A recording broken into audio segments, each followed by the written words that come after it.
J'étais dans l'État de Washington, passant plusieurs jours à randonner avec un sac à dos dans les parcs nationaux. J'étais déjà à environ 32 kilomètres de la route la plus proche, et pendant les 2 premiers jours, je n'avais croisé personne. C'était le début de l'automne, donc il faisait un peu plus froid que ce que la plupart des gens pouvaient tolérer, mais j'avais tout l'équipement nécessaire. Le matin, je me suis levé et j'ai rapidement préparé un café avec mon réchaud, puis je suis parti pour le prochain camp. Il était à 10 kilomètres, ce qui, en montagne, représente une longue marche. 4 heures après le début de cette marche, j'ai soudain entendu des pas devant moi. J'ai levé les yeux et j'ai vu un homme marchant sur le sentier, venant en sens inverse. Je ne m'attendais pas vraiment à voir quelqu'un, mais j'ai souri et fait un signe de tête lorsqu'il est passé. Cependant, j'ai remarqué quelque chose de très étrange. Il n'avait pas de sac à dos, pas de bouteille d'eau, littéralement rien. Il portait juste un t-shirt à manches longues et un vieux pantalon de randonnée. Je me suis même retourné pour le regarder à nouveau, car j'étais tellement confus quand je l'ai fait. Il s'est aussi retourné pour me regarder. Alors, pour éviter d'être bizarre, je me suis retourné et j'ai continué à marcher. Après avoir pris de la distance, je l'ai un peu oublié. Je pense que j'ai trouvé l'idée qu'il avait un campement à proximité et qu'il se promenait simplement. Mais je savais aussi qu'il n'y avait pas de camps établis près d'ici. Quoi qu'il en soit,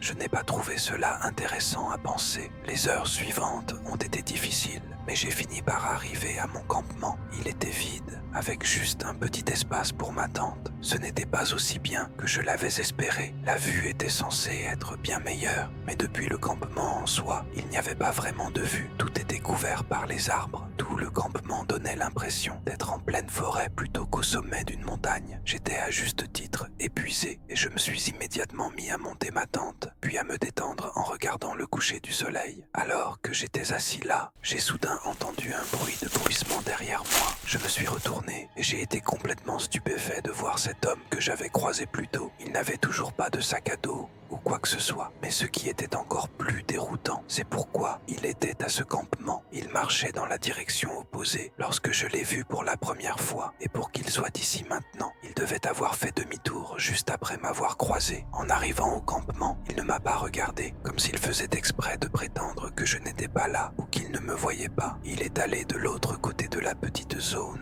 où nous étions et s'est assis. Pas de tente, pas de sac de couchage, rien. Juste assis dans la terre à regarder la forêt. Il était à environ 4,5 mètres de moi, mais avec lui tourné de dos, j'ai pu mieux le regarder. L'homme semblait avoir la trentaine, avec une barbe courte et éparse et des cheveux bruns courts. Je ne pouvais pas m'empêcher de me sentir très mal à l'aise. Rien dans cette situation ne semblait naturel. Et alors que le soleil continuait de se coucher, cela ne faisait qu'amplifier mon sentiment d'insécurité. Qui était cet homme? Et que faisait-il à 40 kilomètres dans la forêt sans abri? Ni nourriture, ni eau. Environ 30 minutes passèrent et il ne bougeait toujours pas. J'ai décidé que je ne pouvais pas rester là. Je n'avais vraiment nulle part où aller, mais j'ai pensé que je devais juste trouver un endroit quelconque et m'assurer qu'il ne me suivait pas. J'ai commencé à démonter ma tente et à tout ranger, et c'est seulement à ce moment-là que l'homme m'a regardé. Une fois qu'il m'a vu, il n'a plus détourné les yeux de moi. Chaque fois que je le regardais, il me fixait du regard. Une fois que tout était rangé dans mon sac à dos, j'ai vu du coin de l'œil que l'homme se levait. J'ai commencé à marcher aussi vite que possible, entendant ses pas derrière moi, de plus en plus proches. J'ai serré mon petit couteau dans ma main, incertain de ce qui allait se passer. Après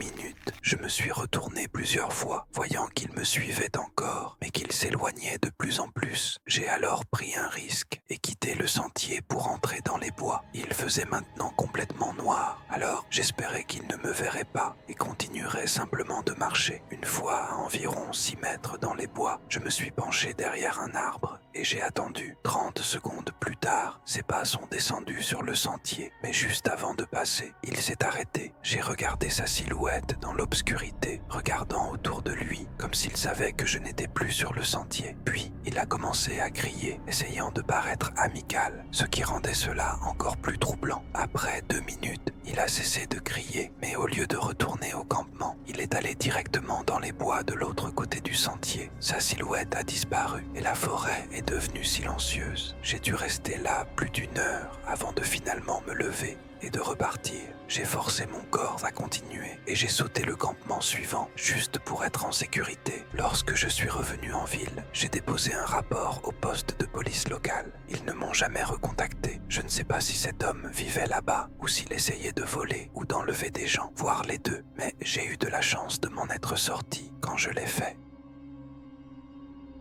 C'était il y a un peu plus de 2 ans. Je m'appelle Jake. Et avant cela, je n'avais aucune expérience en camping. Je voulais vraiment m'y mettre. Et la seule façon d'y arriver était de sortir et de le faire. C'était donc mon premier voyage en camping. J'ai choisi un terrain de camping à 2 heures de ma ville. C'était un endroit qui ne semblait pas trop fréquenté, mais où je ne serais pas complètement seul, ce qui me semblait idéal pour une première fois. J'ai pris la voiture et je suis arrivé au début du sentier vers midi, puis j'ai marché encore quelques heures avant d'arriver au terrain de camping. Il y avait quelques bancs de style parc et quelques barbecues fixés au sol autour du site. Plusieurs petits sentiers partaient dans différentes directions, menant à de plus petits emplacements où d'autres personnes avaient installé leurs tentes. J'ai suivi l'un de ces sentiers, déposé mes affaires, puis passé l'heure suivante à monter ma tente correctement et à m'assurer que tout fonctionnait bien. À ce moment-là, quelques personnes étaient dans la zone centrale, utilisant les barbecues et discutant. Je ne suis pas très sociable, donc je ne me sentais pas à l'aise de m'insérer dans le groupe. Mais une demi-heure plus tard, un gars est descendu là où j'avais installé mon campement et m'a invité à les rejoindre. C'était une belle attention et il avait l'air plutôt sympa. Alors j'ai accepté, je l'ai suivi et j'ai rencontré quelques autres campeurs présents ici. Tout le monde était cool, donc j'ai traîné avec eux pendant environ 1 heure. Après cela, quelques personnes se sont dispersées et j'ai dit bonne nuit à tout le monde avant de retourner à ma tente. Il devait être autour de 19 heures, donc il ne restait plus qu'1 heure de lumière du jour. C'est alors que TJ, le gars de tout à l'heure, est revenu vers ma tente. Pour référence, il avait à peu près mon âge, vers le milieu ou la fin de la vingtaine. Quand il est arrivé, il m'a demandé si j'étais déjà venu dans cette région avant. J'ai répondu que non, puis il m'a demandé si je connaissais le lac qui se trouvait à proximité. J'ai de nouveau dit non et il s'est immédiatement mis à me parler de ce lac caché, incroyable, que personne ne connaissait et que c'était un super endroit. Il m'a dit qu'il allait s'y rendre et m'a proposé de l'accompagner. Encore une fois, cela semblait être un geste amical et honnêtement, j'étais très intrigué. J'ai remis mes affaires dans ma tente et j'ai tout laissé là avant de le suivre. Il a dit que c'était à environ 10 minutes de marche à travers les bois, donc on avait sûrement assez de temps avant le coucher du soleil. Depuis le camping, nous avons suivi un sentier très étroit à travers les arbres. Ce n'était pas un sentier balisé, mais il semblait avoir été utilisé quelques fois. 10 minutes sont passées, mais il n'y avait toujours pas de lac en vue. TJ est également devenu étrangement silencieux. Avant, il était très bavard et charismatique, mais maintenant, il ne donnait que des réponses d'un mot. Il regardait souvent le coucher de soleil, et bien qu'il ait pu simplement s'assurer que nous avions le temps, j'ai eu l'impression qu'il faisait le contraire, comme s'il attendait que le soleil se couche. Après 20 minutes de marche, j'ai commencé à prendre un peu de distance entre nous. Je n'étais plus très sûr de ce qu'il en était, mais je sentais mon adrénaline monter, donc je suppose que mon corps savait. Le soleil éclairait à peine de fines rangées de lumière à travers les arbres, et la forêt semblait tout à coup très silencieuse. Quand j'ai pensé avoir une chance, je me suis retourné et j'ai essayé de courir discrètement dans la direction d'où nous venions, mais il l'a immédiatement remarqué. Il a crié une fois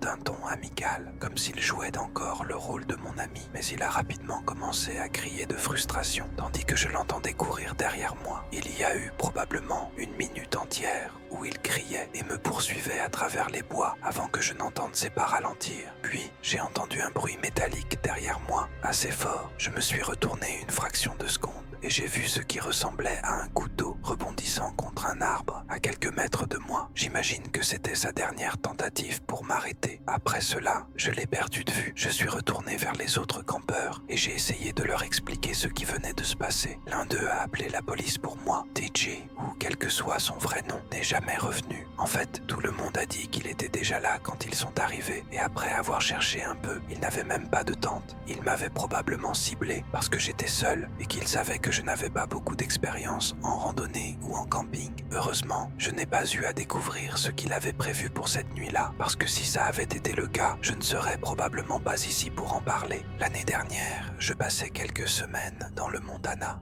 J'avais aménagé l'arrière de mon camion en camping car donc je me garais généralement dans des campings ou n'importe où il y avait des terrains publics. C'était l'un de mes derniers jours, donc je devais commencer à revenir vers ma direction initiale. Malheureusement, j'ai eu quelques problèmes avec mon camion ce jour-là et cela m'a pris la majeure partie de la journée à régler. Au moment où le soleil se couchait, je n'avais fait que peu de progrès sur ma route. J'ai pris un café dans une station-service et j'ai décidé de rouler encore 2 heures, puis de trouver un endroit pour camper pour la nuit. Au cours du prochain bout de route, la circulation a disparu et j'étais pratiquement seul. J'ai utilisé une application pour trouver l'endroit le plus proche où camper et j'ai trouvé un site juste à côté de la route. Quand je suis arrivé au virage, c'était un petit chemin de terre qui s'enfonçait sur environ 400 mètres dans les bois. Au bout, il y avait un petit cercle d'herbe entouré de forêts et rien d'autre. Il n'y avait aucun autre campeur. Je me suis garé au bord du cercle, face à la sortie, puis je suis sorti du camion pour entrer dans le camping-car. Je pense qu'il devait être autour de 23 heures ou minuit à ce moment-là et j'étais sur le point de m'endormir. À peine une minute après m'être allongé, une lumière a traversé les bords de l'écran de confidentialité que j'avais mis sur mes fenêtres. Je me suis levé et j'ai soulevé le coin juste assez pour voir à l'extérieur. Les phares d'un autre véhicule descendaient le chemin de terre. À mesure qu'ils s'approchaient